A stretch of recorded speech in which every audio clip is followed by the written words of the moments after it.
क्या बात है, कॉमेडी वडी. बघ बरं तो झाला का व्यवस्थित. आणि तिकडं ते हे झालं का बघ बरं. हे होतंय, हे झालेलं आहे वाटतं. हा झालाय. आता इथे ठेवू का तुझ्यासाठी मस्तपैकी.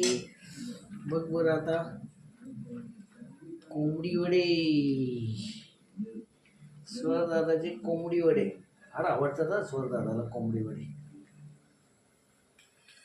मला येतात चांगलं असं पीठ आहे. आणि याला फार आवडतात. इथे केलेलं आहे. इकडे बघ. अरे बापू, थांब. कोंबडीसाठी आहे ना एक तंगडी पाहिजे आहे ना रे. कोंबडी वड्यासाठी स्वरला एक तंगडी पाहिजे, तंगडी. त्याशिवाय स्वर असा व्यवस्थित जेवणार नाही. मग हा वडा कसा सोडायचा माहिती आहे का तुम्हाला.